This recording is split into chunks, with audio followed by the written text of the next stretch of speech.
In Vegas lights, the thrilling nights, UFC fights, setting the nights. Fox Sports Radio, the crowd's alive. MMA locker room where legends thrive. Just my 2 cents, the stakes are high. Joey DFS, watch the champions fly. Get ready for the thrill, the crowd's alive. UFC fans can feel the vibe. Fox Sports Radio, we're ready to go. This Saturday night, it'll steal the show. Joey DFS, watch the champions fly. Get ready for the thrill, the crowd's alive. UFC fans can feel the vibe. Yes. We're back at it, man. Locker room talk, man. We don't take no weeks off. We don't take no days off. We just come in here to give you guys the best updated MMA content, news, few out future bets so you guys can get these in and everything, man. So, and also, we definitely going to be doing a recap for you. And do me a favor. Next time you fucking interrupt me, man, somebody go upside this motherfucker head, man. It's a different motherfucker that we got going right now. Don't ever bring that motherfucker in when I'm doing my intro. Shout out to everybody in the Locker Room Podcast. Joey, Mr. Betts Live, man. How did you do last week? And if you were to recap it, I ain't going to ask you about everything. I'm going to ask you about your favorite fight and what was the worst bet that you made that night. Oh, so one of my favorite fights, actually, even though I had no action on it, I wish I did because it was absolutely free. Hong Sung Park handled work so freaking easily, and it wasn't even funny. I kept saying, oh, the road to the UFC fighters, you got to watch out for. They don't fight nobody. And he fights Carlos Hernandez, and he just made him look like he didn't belong. Rocked him, took him down, took the neck, made him tap, and easy peasy lemon squeezy. The bet I wish I didn't have, it absolutely hurt. I had the Welcome to the UFC parlay, the second fight with Canelo. Unfortunately, he was the only fighter to lose to a dog, which, yeah, that hurt, But as saying I always say, scared money don't make money. So if you're going to try to get it, you better go get it. Yeah, man, Hong Sung Park, he definitely looked good in that fight, man. I think he was around like a minus 150 earlier in the week. He closed out a minus 190. Definitely covered that price tag, man. He got the job done. I want to say in round 1, man, he got the sub. Carlos Hernandez fought a lot of like Oriental fighters and Asian fighters. They weren't able to finish him, man, like that one did that quick. Billy Briz, man, like you've been killing your parlays and everything, man, but like, if we was gonna recap last week in one word, were we profitable or would you bet it or do you regret it? I would say fantastic was the way to describe the weekend. Women's MMA was the meat and potatoes. We cashed with a little Denise Gomez in the parlay. Then we had Luana Santos against Liz Boa. That was kind of like a locker room podcast play. Like we're kind of like talking it out between me, TC, and Joey on the podcast. And then we hit the Yider DeVal play. That was very, very nice. The only one that we really had on the prelims that was a stinker, it was Thiago Moises. And then Camilo kind of got off of that one later on as the week went on because Gabe Green looked really big at weigh-ins. I thought Norton Ruziboev definitely silenced the haters that always say that he can't win by decision. Myron Santos, kind of like another silence the haters type of spot there. I thought he looked really clean against Sadiq Youssef. That fight kind of went a little bit different than I thought it would. And the last thing I'll sum it up with is, man, they're doing everything in MMA nowadays to change lines and stuff.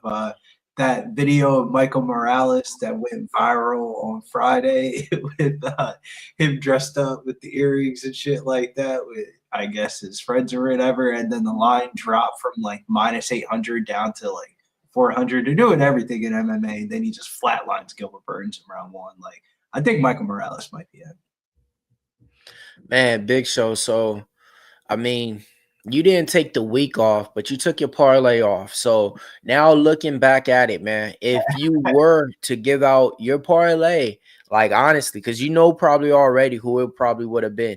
Who would have been your 2-leg parlay that you would have made last week? And besides that, like who do you think like we should have never like wasted time and actually seen that fight of last week? What the fuck are you talking about, Millz? You are giving like the worst intros to these fucking like you're giving the worst alley-oops I've ever seen in my fucking life. Reset. Yeah. Because did nobody not give out a parlay? Big Show, tell them what really fucking happened. Hit him with that L.A. night. Yeah. So I was pressured into a little parlay, a little squeeze, little, you're a bitch if you don't make one. So I hurried up and put the two females that I thought were going to win. It was, all three females were chalk were going to win, I thought. The only other person I would have put in, I put in the little thing with Debbie anyway, with Ruzaboev. He was the anchor to like the whole show success pretty much. The only real bet I really lost was a little sprinkle on a Rosa. Wait, you had a parlay on the podcast? Motherfucker, you not look at shit you retweet. That's BSP down there in the bottom. Pennington and Santos. Christ. Plus money. Oh, god damn. Dumbass.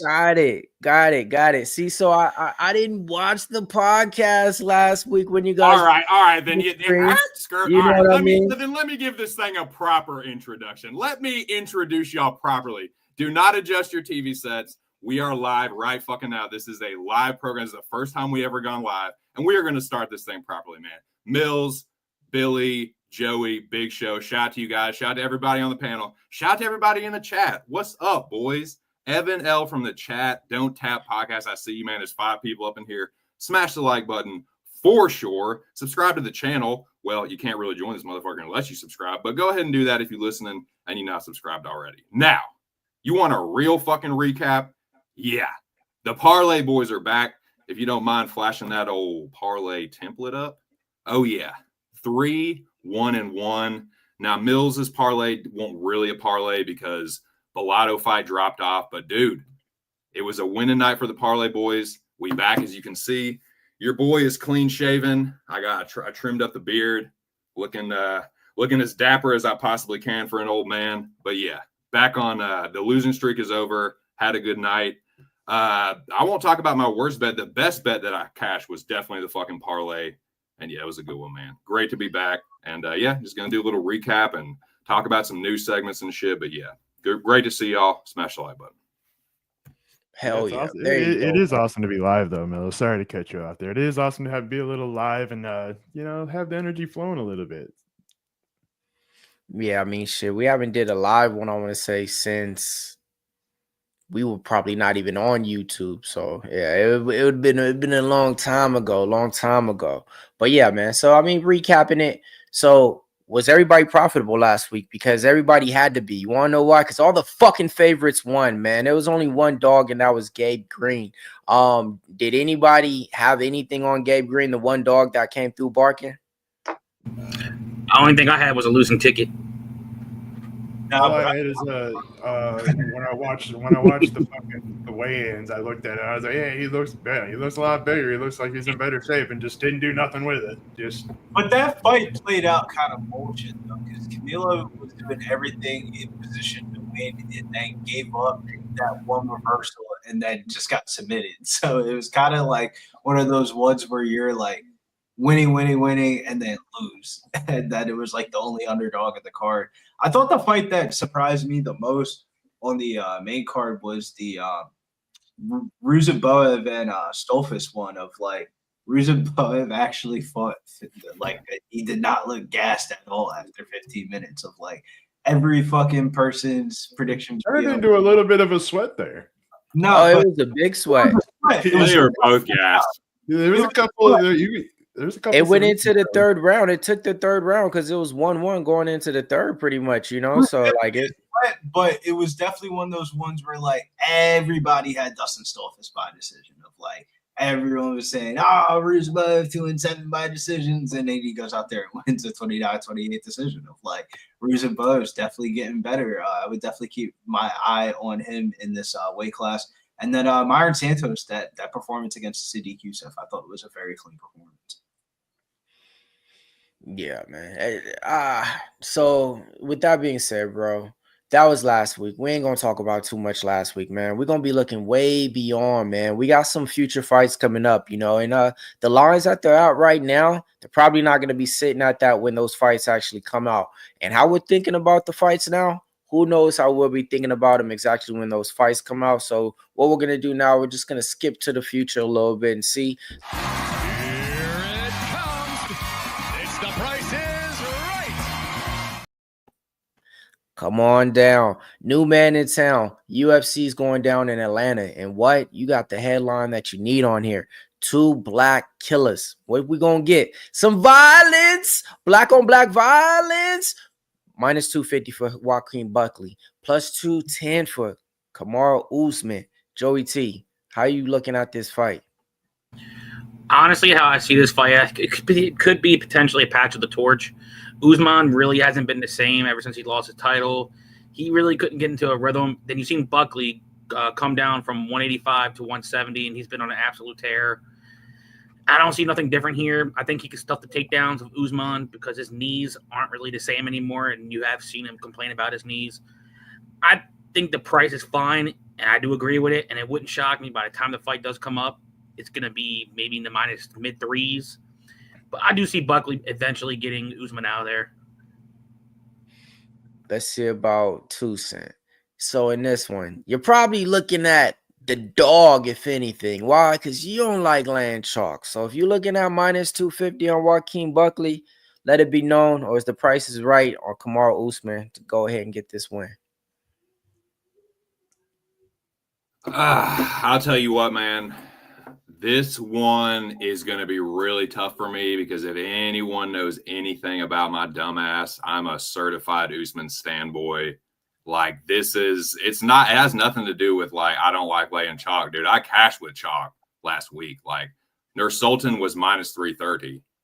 And yeah, that was, well, and like Billy you was wouldn't saying, play him straight though, would you? Straight? No. I mean, that's definitely a parlay piece. So with this one here, if you're asking the price is right, sort of, because Buckley, like the trajectory that Buckley's on and like Usman's age and the knees and all that shit. But like, I think he's a much better wrestler still. And I think he's like, obviously he has the experience advantage, but there's got to be some context added to that. So as a standboy, it's going to be tough to stay away from it. Like you see a former champion over plus 2-1. Like, yeah, it's enticing, but I may end up passing. It's going to be tough, though. Billy, I know you ain't passing on this one, man. Tell me what we should be looking at right now, because that minus 250, you think that's going to hit up to that minus 3-1 price tag, or do you think it's going to come down to a minus 2-1 favorite? I feel like every time I keep on looking at this fight, the price tag keeps on going up. Price tag originally opened up minus 200. I'm seeing minus 235 on FanDuel right now. You guys are showing me 250. I feel like this is kind of like the passing of the torch, but I don't know how much I really want to get invested on it. There's some other fights that I like on that Atlanta card that are a little bit cheaper in price tags, but I saw the videos of Buckley trying to redo the Impa Kasaganai knockout, so maybe Buckley inside the distance could be a cheeky way of attacking it. I feel like Buckley's always being doubted, but the market keeps on going up. They're finally kind of catching up to him. Minus 250 is a little bit wild, though. Dude, that's how I feel, Evan. Like, yeah, a couple years ago, Usman for sure. What up, T-Moss? I see you. Shit, shout out to the chat, man. We got some live people up in there right now, man. If y'all got anything on this fight, let me know, man. What y'all think on this fight, man? Because big show, bro. Like, Kamaru Usman, he only lost to, like, what? Kazmat Chimaev, Leon Edwards twice in his last 3 fights, but the writing's on the wall. They were saying the same thing about Gilbert Burns, and saying he only lost to this guy, that guy, and this guy's good, and that guy's the champion, and that guy's number 1. Same thing, man. Is the old guy getting sparked, or is is he gonna come through and get the win? This is as the price is right now at minus 250. I couldn't really do nothing because I wouldn't parlay this far out. Minus 250. It's probably should be about minus 180 if you ask me. I would look. This is a day of the fight bet, because you might, if you're on the Usman side, you're probably going to get a better line than what it is right now. By the time the fight comes around, it's probably going to be 225, 230, and like, why would you not take a chance on that if you're waiting that long?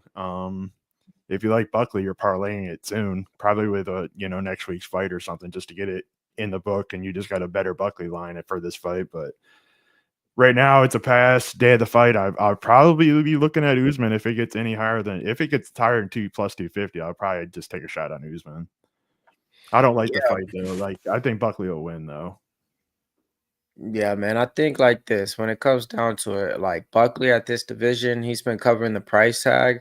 I do agree with what you were saying about parlaying the favorite. I actually do believe in parlaying them early, get a nice little basketball line if y'all like the Thunder, Timberwolves, anything like that, parlay with the money line. So that way when the fight comes around, man, it's kind of like If you low get it down risk. to a minus 130 by the time the fight comes around, you're already, positive CLV anyway. So yeah, I was gonna say if y'all had to guess, how would you think the line moves? Do you think more money comes in on Buckley and it gets steeper, or like do you think people take the bite on Usman at this price right here? I feel the money's going to come on Buckley, and then I think so too. He are might be a minus 400 by the time the fight goes off. What do you think, Millz? Yeah, I kind of agree. I think I get up to that 280. Definitely like it's just because of recency bias, like and shit. Kamaru Usman, he's been on the sideline for a long time, and like the game changes so quick. Like when you're out the game for as long as he's been, it's like, man, like he's not around those same fighters that he was around either, and it's not like, oh yeah, still see Kamaru Usman walking out or in the corner with somebody or none of that stuff. So, Buckley's been active and stuff. Sometimes the game changes before you can catch up to change with it. Speaking of changing up with it, I'm going to go ahead and change this one up, man, because we just got this fight announced, man. They signed this guy, and they like, hey, we ain't got no time to waste on you, man. We're going to give you this guy, that guy, and this guy. Who you talking about? Rainer de Ritter. Is the price right? Plus 160. Early on fight, for the summertime. Robert Whittaker, minus 185. Robert Whittaker's been looking good too. This is like standard like Hall of Fame fighter, a champion of a champion. Like when you ask me great middleweights, I'm always gonna kind of think of Robert Whittaker just because of his reign and everything like that too. And he's solid everywhere. But minus 185. The price ain't right for me on that one this time, man. I'm going with Rainer de Ritter on this one. Billy Briss, tell him what you're doing in this one.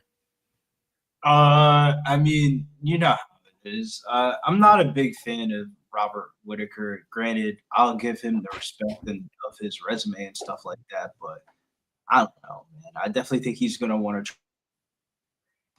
try performance, but I like Rainer de Ritter here, but probably a play on the under. I sometimes when you try to hop up on an underdog after they just cash at like really big odds, it ends up not working out. But I kind of like the under in this fight. Like I think this is going to be a car crash. Like Robert Whittaker is going to try to get his get back, but I think Ritter de Ritter gets him to the ground, and it might be wraps. It might look like Chimaev part 2. Somebody's gonna like Robert Whittaker on this goddamn podcast tonight, man. All right, man. Big Show. How you looking at this fight? I know you probably ain't one to bet it now, but when this comes out, like, do you think that price tag of Robert Whittaker is still going to be at a minus 180, or do you see it around that minus 140 price tag? Yeah, I was thinking minus 150 myself, Millz. So I think you're right. It's a little bit off. Maybe even like a high pick of minus 135 to 155, something where in there I think is the correct line. 185 is starting to get out of my price range right now for Whittaker against de Ritter. I'll probably be looking at time props in this one. I think they're both tough, and I think it goes, probably to a decision or at least into the third round. Okay. With that being said, who's winning though?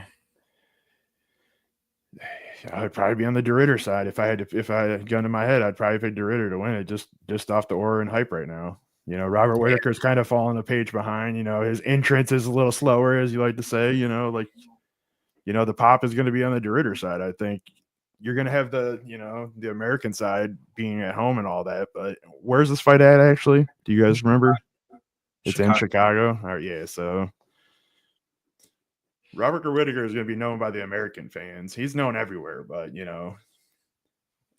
I don't know. The Ritter might have that Midwest pop, you know. He might have the ore in the pot thing going right now. It's kind of hard to The fake. only thing getting popped is fucking RDR in the face, dude. Robert Whittaker is gonna smoke this motherfucker. There we go. I told you this one. I told you this one. If it's not over -2, if it's 250 or under, he's gonna be a parlay piece for me, man. Whittaker is gonna do the fool on this fucking overhyped motherfucker. Man, Joey, last time we seen Robert Whittaker, he got his jaw Kazmat Chimaev off. Is Rainer DeRitter gonna be able to do the same on this one, or how you looking at it? You on the 2 cent side and agree? I'm gonna say this: hell to the no, no. I'll say right now, I'm on one of my favorite fighters, Bobby Knuckles. Yes, Bobby Knuckles is not Bo Nickel on the feet. You're not just going to hold Bobby Knuckles on the cage and think, oh, yeah, I'm just going to hold you. You're not going to do shit. Bobby Knuckles throws and he looks to finish. I do agree. I think a time prop could be, more valuable in this fight if you don't necessarily have a side.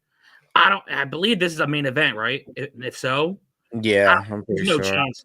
I'd be freaking shocked if this goes to a decision. Either Bobby's going to try to come out like vintage Bobby Knuckles to where he's going to try to come out and get a knockout early. Or maybe later on in the fight, you can see DeRitter potentially getting a takedown and ideally doing what Chimaev did. Get the back and probably get a choke. I'm sorry. I'm not none against DeRitter. I think he's a good prospect, and he's showing why he's on the rise and got this opportunity. You know who the last fighter they did that with? Who's old boy who got finished by Chimaev? Askarov? What happened to Askarov? Everyone's like, oh, Askarov took it against Bobby Knuckles. Bobby Knuckles put his ass to sleep. And DeRitter is nowhere on the feet like an Askarov. So I can see that too. Like doing what he did to Ikram, like maybe not exactly, but like that. People thinking DeRitter is going to do to Whittaker what he did to Bo Nickel. Nah, that shit ain't happening. No. So I'm hoping maybe the line does go down. If not, I'll still play it what it's at. As long as we don't see Bobby shells up. If he better not show against DeRitter, that'd be bad. But yeah, I'm on Bobby Knuckles. I think Bobby Knuckles can knock him out. So looking at it, man, like if you guys got those lines right now on DeRitter, though, some people thinks that money's going to be coming in more. So if you guys can get that line now, get it, because I think that money's coming down on Robert Whittaker. I think he's going to close at that -145, -150, highest I see. But yeah, man, next it's fight, a sharp man, line on both sides. If you get -145, you're going to have a sharp line on both sides. I think you get either side's a winner. Not either side's a winner, but I mean, it's favorable for a better. Whatever side you like. Yeah, man. Awkward. Dead air. So yeah, you guys could go to the next 101. Q card guy. Q card. How long am I gonna say before? Like, come on. Hey man, but shout out Perky. I see you, man. Shout out to the chat, dude. Got a couple people in there. Evan, T. Moss, Perky Sanderson, Hall of Fame. What's going on, man? Good to see y'all, boys. Yeah, Big Show. I don't read no fucking cue card. You sent me the order. I ain't got time to look at that shit. I'm just like, just bring up the next one and we get it going, man. Just like this one. We got a podcast. Finally got announced. Took about the last 2 weeks to finally come out. Kazmat Chimaev looking like the favorite, -175 versus DDP. The motherfucking champion. To me, whenever you guys see a champion at plus money, it's disrespectful. And I definitely got to look at the DDP side, man, on this one. But just looking at it though, that price at -175, do you guys think it's going to a -200, or do you guys think you guys should hop in right now with DDP?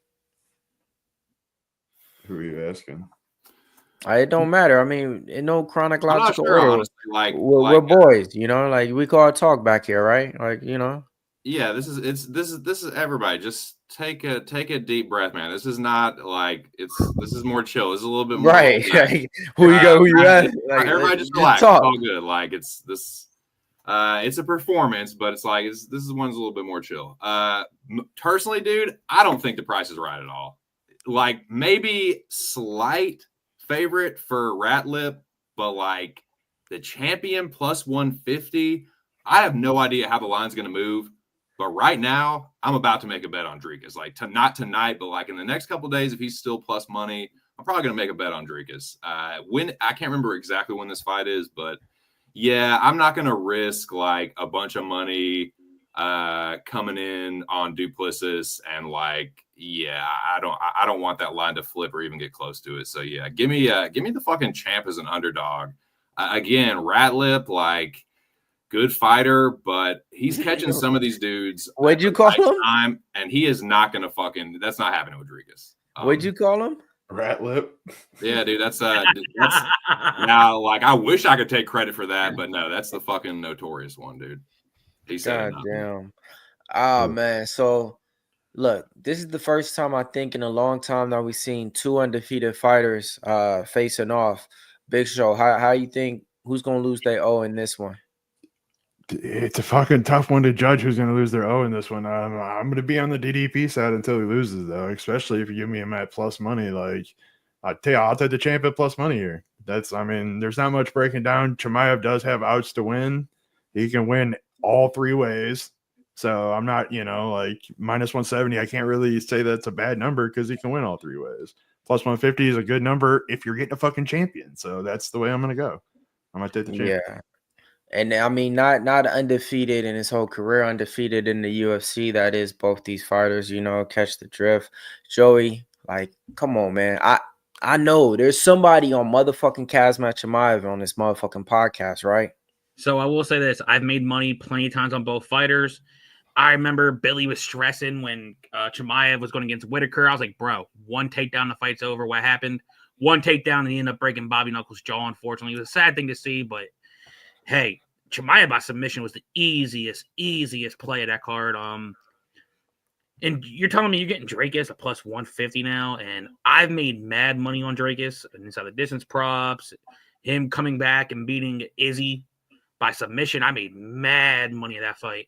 And I'm kind of hoping the line still climbs on Chimaev and more money comes on DDP because I'm going with the champ, DDP. I think, Chimaev's going to have early success with takedowns. But how's his cardio going into 5 rounds? I know the one fight he had with Gilbert Burns was 5 rounds. And, yeah, that was at 170. Now he's up at 185. We'll see how his cardio truly looks. But, yeah, I'm going Duplessis, who's the better striker. And I think he can have bigger moments in this fight on the feet. And, yeah, plus money on the champ, as everyone keeps repeating. I wouldn't pass that up. Man, see, you want to know why? Because you didn't have the motherfucking Kazmat Chimaev t-shirt like this kid did. Billy Briz, man. I know there's one person on this podcast that's probably going to be thinking on Chimaev, right? It's DDP season. Come on. You're tripping, man. Get the fuck out of here. This South African bro. They probably thought DDP would move the needle a little bit, and he ain't really moved the needle. They've been waiting for this Chimaev to become championship for it feels like forever now. It's just Chimaev has been the one that's prevented him from getting the belt. It's nothing inside the cage. I think Chimaev performs. I'm shocked that this fight's in America. This is the one that's in Chicago. The Robert Whittaker one's in Abu Dhabi. This one's in Chicago. It would be determined if Chimaev. I haven't seen Chimaev fight in America in God knows how long. I actually can't remember. Hey, Millz. Yep. Just a heads up, as I know, there's times where we prepare for a Chimaev fight and sometimes you can't make it. The news that I know for this fight, Nasruddin Imavov will be the backup fighter. Yeah, I heard that too.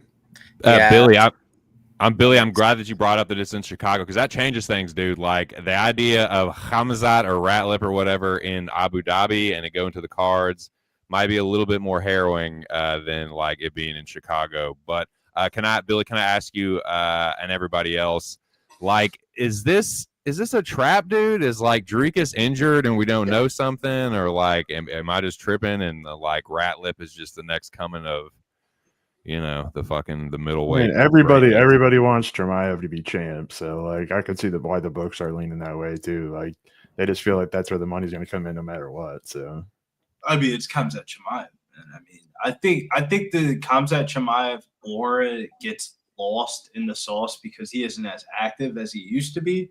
But Khamzat Chimaev is still the best fighter in that division. Yeah, he's a good fighter. We'll see.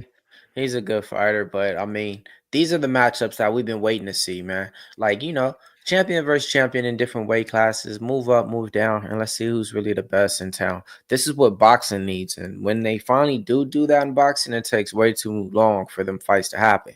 Luckily, the UFC, they got behind it quick, man. Because while Valentina, she came back last fight, got the belt against Alexa Grasso, defended it right now against Mernell Farrow. Ain't nothing more for her to do in the division. Let's go see what Zhang Wang got. And Wang, she done fought everybody already. The only other fight that they was going to give her was Varner Generoba, which nobody cares to see. This is a fight we all want to see. Not just from a betting perspective. For me, I just want to see it happen. But we do got to make a pick based off the odds in here and who we think is going to win the fight. Man, I'm probably going to say Valentina, man. I still think Valentina can get with it, win the fight, keep it on the feet, dance around, pepper up whenever she needs to, take down Zhang Wang. And, so for me, I'm still going to be going with Valentina in this one. Joey, what do you think, man? One thing I can tell you is to date, Valentina is my most recent flag plant fighter one. And still, but if you're telling me by the time this matchup comes up and you're getting a minus 145 on Weili Zhang, I mean, if whatever side you're on, you're getting a good price. You're getting under minus 150 for Weili and then potentially plus 125 for Shevchenko. Pick your side. If you really think Valentina can still do it, hey, you can't go wrong with dog money. I'm slightly going with Zhang Weili. I think she's also well-rounded. She's a bit younger, and I think she has the tools to mix it up well on Shevchenko. We have seen Shevchenko's striking defense get a tad bit tested lately, and Weili can definitely mix it up. I'll probably end up going Weili Zhang at the moment today, and kind of hope the line still stays affordable as a potential straight bet when the fight does come. Big Show, out of these two women, do you think any of these panel members going to be having a flag on her when this fight comes out on any of these women? I mean, it'd take a very strongly convicted person to put a flag on this fight. Like, I don't believe anybody's that big of a Weili stan on this thing to plant a flag, unless it's you, Millz. Like, but like you said, you're already on the Valentina side. I think the line's a little off. This should be a fucking pick 'em if you ask me. Like, minus 115, minus 150. I'm happy on both sides. Like, you're getting a pretty good line, I think, if you're on the Shevchenko side, and that's where I'm going to be. That's where I would be. If I had to put a bet in, it'd be on Shevchenko at plus 125 here. And then shit, 2 cent. This reminds you of like them old Joanna Jacek, probably like championship era times or something like that for me, to where it's like two good women finally fighting. But besides this fight, champion versus champion moving up her weight class, you remember any of those fights and who you on in this one? I really don't know how to answer the first part of that, but I'll say, and also, is this has not been announced, right? Is this just like a hypothetical, like if they make this matchup? Yeah, well, yeah, this is like the next fight pretty much in motion. Gotcha. I mean, it's weird, man. It's kind of like an age versus size thing. Like, I think Valentina could end up being the bigger, stronger grappler, but she's also getting up there. Weili's a little bit younger. The speed could be close. They're both pretty good strikers. I mean, I tell you what, dude. Again, Valentina was the pick for me. I had her parlayed, and I didn't cash it because I was an idiot and fucking put Bilal in there. So, again, seeing Valentina at plus money, it's like I want to go back to the well with it, but it's one I'll if this fight does end up happening, I'm just gonna pass on it, honestly. Like, I'll be rooting for Valentina probably, but I don't dislike Weili, and I just think it should be a pick 'em, and Valentina might be a trap here, but I also think she could end up just being, like just kind of big sister in her, so to speak. But yeah, pretty good fight if this ends up coming down the pipe. Briz and Joy, what y'all thinking about this one? I'll say it's a fight that is, legends and all that, and future Hall of Famers. But dude, I'm out on the Valentina fights. Of like, dude, that last fight against Mara Farrow was boring as fuck. I don't think I want to bet or really care about watching this. So you don't want to see this fight at all, you're saying? I mean, it's the fight that needs to happen, but I mean, I'm out on the Valentina fights, bro. Like from an entertainment perspective. What are you sweating the first half bet? No, not at all. Nah. Joey, what you think gonna happen in this one? Oh, I already gave my breakdown, but ideally, I'd probably lean Zhang Weili. Damn. All right. So look, man, if John Jones don't retire, right, and if he don't vacate the belt, they got these as the odds right now, man. They got Tom Aspinall as the favorite. Is that disrespectful, Billy, to the champion John Jones, the GOAT? I don't want to watch this fight. You know, the last time I watched John Jones fight, it was pretty boring. And Michael, where are you drawing these lines from? Because the sports books have John Jones at plus money. They're gonna end up calling bro. it was all in the chat, Billy. It's all off fucking the place we used to play poker on. I'm just saying. I would imagine He's plus 100 on FanDuel. Your book has different numbers. Wow, what do you know? Every week it's the same shit. Your book has different numbers, Billy. It's FanDuel. I'm just saying though, of like I wouldn't put John Jones at no fucking plus money, and I would imagine it's going to draw a lot of public attention to John Jones at plus money. I mean, I get it. Tom Aspinall is supposed to be next, this, that, and the third, but I'm taking John Jones. Shit, who's taking Tom Aspinall? Step on up. See, You know what? I'll step up real quick, Millz. I've been calling for this fight for a while, and look, I'm a fan of John Jones. He was the easiest money versus Cyril Gane. That was the quickest money I probably made in a long ass time. But it's time to pass the torch. You know, and one thing, I hope this fight does happen because I want Aspinall to become this champion the right way and not have John Jones finally calls it done and then it's him and probably Cyril Gane. I want to see Aspinall win, and not only just win, I want to see Aspinall knock out John Jones. Damn, that's okay. On the cake, just take the title that way. Nice. That sounds like a nice fairy tale. Let me know how that story ends. Yeah, man, this is silly, but I'm with Billy. Like, if I don't think that's gonna last. Jones at plus money, the GOAT at plus money, dude, get the fuck out of here. Like, it is gonna take more than some novice pro boxing and guard play to beat John Jones. Yeah, like whatever. If he ends up retiring and it doesn't happen, then whatever. Then it doesn't matter. But if it does, I'm thinking about betting Jones right. Again, like, I don't want to risk that not being plus money. I got to take that, dude. He's the better fighter, more proven, higher fight IQ, durable as fuck. He's not, like, just going to rush in like fucking Pavlovich's dumbass. Like, he's not chinny. He can outfight like a motherfucker. Like, give me John Jones all fucking day at plus money here. The GOAT is not gonna. I like Tom Aspinall, and I'm one of the biggest fucking Jones haters there is, but he's not losing to Tom Aspinall. I'm sorry, that's the GOAT all day. Hey Millz, before you go to somebody else, I'm also gonna make this point, and I will make this to date, and y'all gonna remind me if it ever happens. A flag will probably be planted on Aspinall, so whoever has the balls to plant a flag on Jones, come see me. He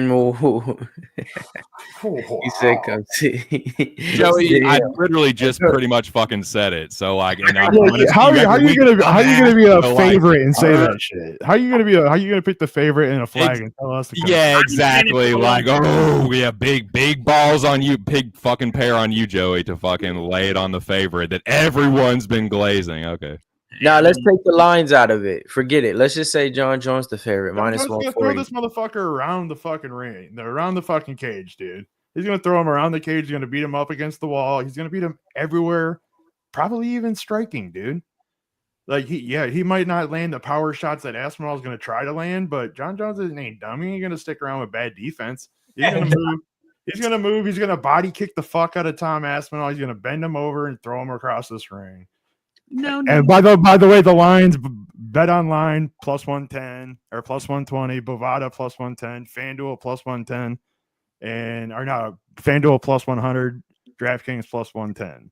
So the numbers all pretty plus money if you like John Jones. So get it now. Worry for Tom Aspinall is he's about to fuck around and be on that Michael Chandler path where you fuck around and you think you're gonna get this big payday fight against, the promotional's best. and then you end up sitting on the sideline for way too long, and then you end up being shit out of luck. Because he's the interim champ already. He has nobody to fight.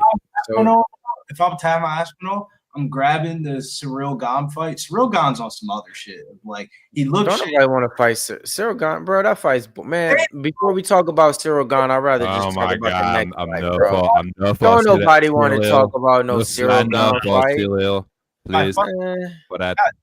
I'm saying Cyril Gane looked shitty in his last fight. He's doing fucking Netflix movies. If I'm Tama Aspinall, I'm taking the Cyril Gane fight. For what? Billy money? For money or to be active? Nobody wants to see Tom Aspinall and Cyril Gane, bro. So why are you taking that fight? Like, there's no fight to take. Nobody's giving that out. If you're Tom Aspinall, you take the Cyril Gane fight, you beat Cyril Gane inside a distance, and you create more pressure because this sitting on the sideline shit, bro, the shit's not going to happen. Who said he's going to beat Cyril Gane inside the distance? Cyril could fucking dance on the outside and fucking win a point fight against Tom Aspinall. I'm just saying, how many times have we seen people do this shit with John Jones and they fuck around and end up waiting a year and a half, 2 years, and then they end up getting I haven't seen anybody do that shit before with John Jones. Have you? Chick waited way too long for that fight. Steve, when he fucking John bro, Jones. they waited to have that fight because it was the fight that they been announced and everything. It wasn't, and they had nobody else to fight, bro. Nobody cares about a Stipe fight at that point. This is a fight that people care about, though, man. So this is why he's moving up. This is why he's vacating the belt. Islam Makhachev, man. This line right here at minus 260. If that's where it's at right now, I'm telling y'all now, get it. He's going to be minus 350 before we even see it, I think. This guy for this division, I think he's made for it, man. Welterweight, his height, his reach, everything, man. He scours over everybody at lightweight in here. Jack, though, got to give him his props, man. You know, he's undefeated in the UFC as well. And he's top tier with the boxing and everything. This line kind of looks like the Bilal Muhammad versus Jack Maddalena, if you ask me, by looking at it now. And Jack was able to get that win, but I don't think he covers that. And I think Islam's going to be like a minus 450 at least. What y'all think? Yeah, dude, like you pretty much said it. If I was to lie, if you asked my dumbass to line it, I would put Islam around minus 250 and Jack Della around plus 200. I don't know exactly what that would work out to, but like, yeah, seeing what Bilal did to Jack Della on the feet and knowing how good Islam is on the mat too, I gotta favor the champ. That's Islam will probably be a parlay piece, and I'm hoping it doesn't get out of control. Like minus 400, be like, fuck, dude. But like around this, yeah, minus 250. That's about what I put it. But yeah, respect to Jack Della. He fed me a bunch of crow. This is not like spite, though. This is just like, oh fuck, man. Like, yeah, I see Islam can win every fucking way, and yeah, I think he's the rightful favorite for sure. Yeah, I think so too. Normally I wouldn't be that ahead of getting out on a bet, but it's Makhachev or pass for me here. Like, I didn't really think Jack Della was going to be to win the belt. So like, how can I in defense of somebody that's obviously in very good shape to win the belt too? Moving up. Right weight class, he's in the right, the skill set to win it. Jack Della's going to have a hard, and plus 225 is just not enough to take a poke on it. I don't think you're going to have a lot of people, I think, going to take pokes on it too. For me, it's Makhachev now. You can buy it now and try to get that number down. Try to get a minus 130 on him before fight night. Islam cuts a lot to 55 too, man. I'm interested to see what he looks like at 2. I think he could be beastly at welterweight. Yeah, I agree with everyone else is saying. It's Islam or pass. He used to drain himself to get to 55. Now he's probably going to be even more muscular at 170, not cutting so much. And yeah, just like we saw what Bilal did just in a striking match. Islam's the way better striker. At any point, Jack Della is going to know, like, oh shit, I really got to be careful. Don't blitz in, because there's a good high probability I'm going to get taken down. If he does get taken down, I wouldn't see him being able to get up in that fight. And Islam is just an absolute menace on the ground. And I think he would be able to do whatever he wants with him. And going forward with Islam, I think there's a lot of good matchups at 170 for him to really be like, all right, let's see who all these hungry 170s are. See if they can really give a good matchup for Islam. Yeah, it's not just that his striking better. Like the sub threat from Islam is so much more than it is from Bilal. Well, Yeah. Bilal didn't even fucking wrestle in that fight. For real, for real. He was on Mr. Canelo hands, fucking Bilal. And we all thought he was fucking around trying to sell the pay-per-view. And this nigga really went in there and got boxed the fuck up for 3 rounds and then started shooting takedowns. Like, bro, that shit doesn't work. Like, that's not how takedowns work. You have to pursue takedowns from the beginning of the fight to make it work in the championship rounds, the 5-round fights. And that's where I think Islam Makhachev is going to have the edge of, like, all that striking shit that Bilal was doing. Islam's not in for all that. Like, he's going straight to the wrestling. See, for me, that's one of those to where minus 260, I would lay that straight right now. Lay that straight and not blink, because I think that's gonna come through. But again, I did feel that confident, not that confident, the same as that. And Bilal, like last week against Jack, I got that shit early, like minus 210, and that shit definitely didn't cash. But yeah, at that minus 260 price tag, I think if you can get that now, you get it, lay it.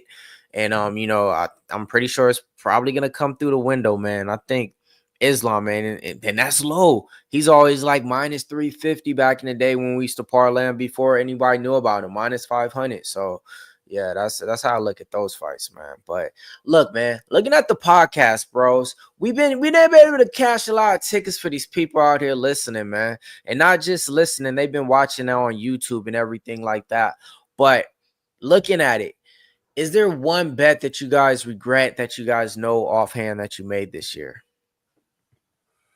Remember Garimba? Was that this year or last year? Against Luque. Yeah, that was that. Those are definitely sold on that shit. It was one of those ones where we bet that shit early and he got smoked. Anshul Jubilee, thank you. Come again. Not even close. Anshul Jubilee. Just let me see. You wait, Jubilee. That power bar loss fucking hurt me bad. Like that was coming off a hot streak. That was 2 wins in a row for us, and then we fucking load him up in the fucking core. That was a greasy one for me. That's one I wish we could take back. I think one for mine, even though he was a big dog, I was like, look, scared money don't make money, but I think they definitely put the old dog down. When I bet on Darren Elkins versus Julian Erosa, man, that was like a sad movie where they put down Old Yeller, and Old Yeller did not come back for the count. And I'll give you an honorable mention, though. A good honorable mention. What was that dude's name? Nurzaganai or whatever his name was. Are you talking about the dude that lost to Vera? Yeah, Everyone had him parlayed saying, "Oh, he's gonna win by knockout." Vera. That was crazy.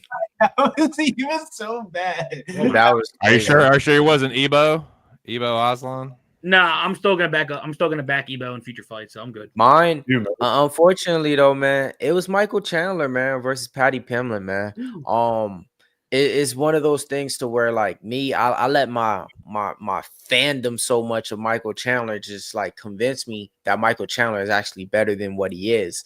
And it really took to after seeing that fight to where I actually looked back on Michael Chandler's career and was like, damn, all right, man. Like I was really like pumping and rooting for him. He's a fighter and all, but like, yeah, man, that was one for me because I thought it was a steal because it was plus money. And I was so convicted and I was so convinced. And I was like, man, like I was tripping. I thought he should have been a minus 130 favorite, if anything. So for me, that's the one bet that I really regret too, because I was sold off of it just off of like actually my fandom and everything. So look, man, y'all giving them anything else for the week, man? We're going to wrap up this podcast because we ain't got time like that, man. So look, we appreciate everybody that came and watched us. We ain't going to end it like that. Next week, we got a few fights that's going to be on there that's entertaining. Those lines got Aaron Blanchfield at a minus 150 and Macy Barber at a plus 125. Toussaint, how you feeling about the main event? Give them a little insight so, they can make some little early bets. Yeah, first of all, man, shout out to everyone that has come through. T Moss is asking about this in the fight.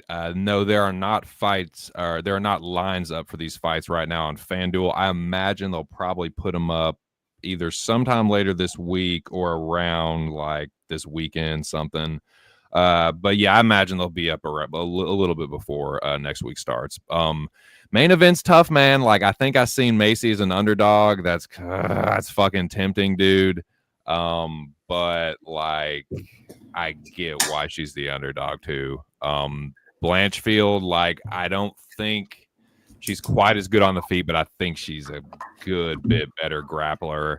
But I think people like Macy's fucking mean, dude, and like Aaron, if she tries to be a fucking tough guy on the feet, Macy's gonna fuck her up. And so I don't know, man. Like I get why Blanchfield's the favorite. I might end up staying away, but Macy gonna be tempting. I'll say that. That's my first look. I'm just gonna leave it there. Blanchfield season for me, boys. Give me Blanchfield in this market. I don't know what the line. What was the line again? Let me I see. think it was like 2-1. No, now it is 2-1. Yeah, give me Blanchfield here. But I'm gonna switch it up on you though. Nope. Y'all ain't all in the main event. I got something for you, Billy. I got something for you. Gamrot opened up a -145. Now he's up to like a -156. He's taking on Ludovic Klein. A lot of people gonna be betting on the dog probably when they see it's Ludovic Klein and be dissing Gamrot. How you thinking that fight's gonna play out? Podcast next week, The Price is Right. That will be, I guess, one of the future fights on there. But the one I wanted to talk about here to give out, Dustin Poirier retirement fight, Louisiana coming up, -118. Dustin Poirier against Max Holloway. Faced him a couple of times. Bro, that is a line that I'm going to get suckered into. -118 for Dustin Poirier. I just got to take it. Hey, Millz, not to leave you hanging, bro. Say the R word.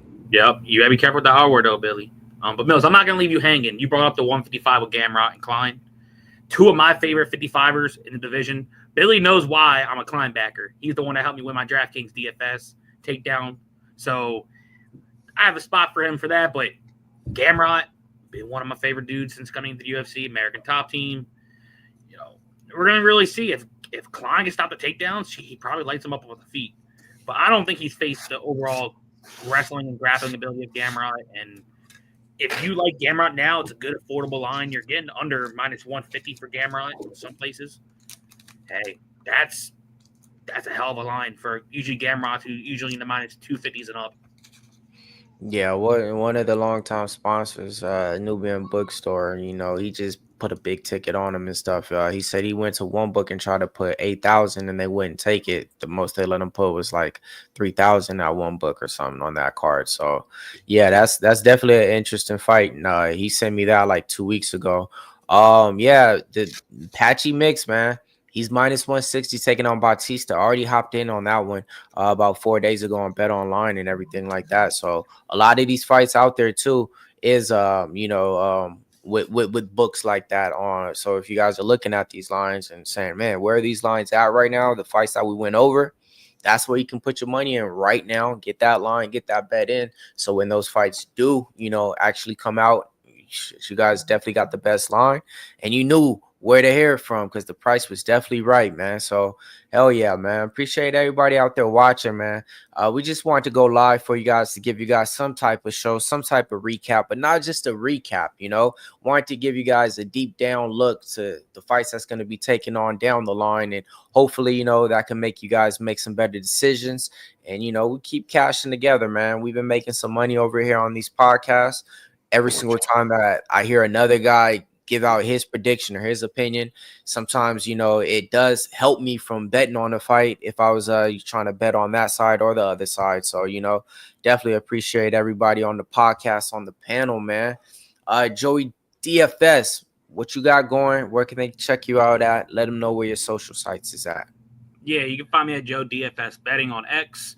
I will say this: if I get lines on this fight card on the 24th, LFA 209. Knowing me, Billy got me becoming the DGen betting these other fight organizations. And as long as I get the lines, I find it. Your boy's been posting them. I've been posting them on Twitter. I've been posting them in our free Discord, which you guys should fucking join because I always post whenever I do post plays. So definitely stay tuned to that. It's absolutely free. You don't need no damn membership to join. It's a good community. We're trying to build up the Discord. So make sure if you find the link, make sure you join in. If not, hit one of us up. We'll gladly give you the Discord link. Billy Briz, man, road to UFC is going down this Thursday. Lines is already out that I'm seeing. Besides that, what do you got going for him this week? You already know WNBA season, NBA season is coming to an end. So, summer just coming around the corner. Make sure you follow me over at Getting Bills over on X, Billy Bros DFS over on IG, and be on with Getting with the Bag tomorrow, going over some WNBA and some NBA. Got it. Hey, Big Show. So you were thinking about doing some stuff, like daily and stuff, not just MMA locker rooms. And we've been in locker rooms in baseball too. We've been in locker rooms in the basketball seasons. And what you think you got going for them coming up in the next couple of weeks? Check it out. Yeah, just doing a little up branding for the actual Locker Room Talk podcast. It's not just the MMA one. We're gonna stick true to the MMA, do that every event that we got, and fill in the blanks on the off weekends like we are right now. But we are looking to get into a little bit of baseball bets, maybe get a little baseball graphic out every day for you guys with all of our picks. And then when football season comes around, we are kind of really looking forward to getting in the locker room and actually having, some members only content with the Locker Room Talk podcast and our football side of stuff. Well, I mean, the reason why is because this, man. We got the locker room DMs and the Twitter and everything, and it just so happened I've been seeing these guys like, yeah, man, cashing 3-0 bets and everything like that, putting 4-leaf clovers and green check signs and go Baltimore, fire the coach, go Baltimore, go, nothing changes. But 2 Cent, man, you've been killing it. So it's like we're trying to bring like our inner Twitter DMs kind of to life out there for the screen and everything. So what you got going for them out there? And hey, man, how you been doing so far with your baseball bets? Because it seems like, man, you've been smoking sizzling hot. Yeah, dude, been doing pretty good with baseball. And shout out to Jimmy and Jose and Dabby and everybody, man, that does those shows and the walk-off wagers, man, the new Sunday show with my dude Wine Time and Spoons Bets. That's a good shit, man. But yeah, I've been having a good time with these baseball bets. Been doing pretty good. Started a new winning streak yesterday with Astros money line. I've got the Blue Jays right now. I think they're still up. The Mets are about to fuck my parlay, but yeah, man. If the Astros, if the Blue Jays can come through, it'll be another winning day, man. So yeah, gonna keep it going with the baseball bets. So I'll be seeing y'all tomorrow. So yeah, dude. Shout out to all you guys, man. This was a good live show, going live for the first time. So shout out to everybody that came through. I'm gonna fucking pull up the chat right now. I got 9 people in here now. Please smash the like button if you don't mind, if you haven't done so already.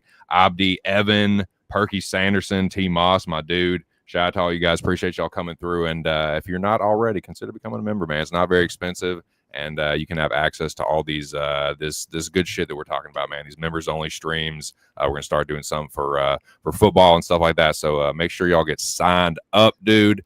And yeah, thank you, man. Thanks for coming through, and thank you for all you guys. And Jeff Slaughter, appreciate you, boss man, letting us do this every week. And yeah, dude, we'll be back. We'll be back for the next card. Blanchfield and Barber will be not this weekend, but next weekend. See y'all then. You already know where to check us out. Locker Room Talk Podcast, man. We're out. We're on every single platform. F the rest out. We the best out. See you next week. We be pubbing.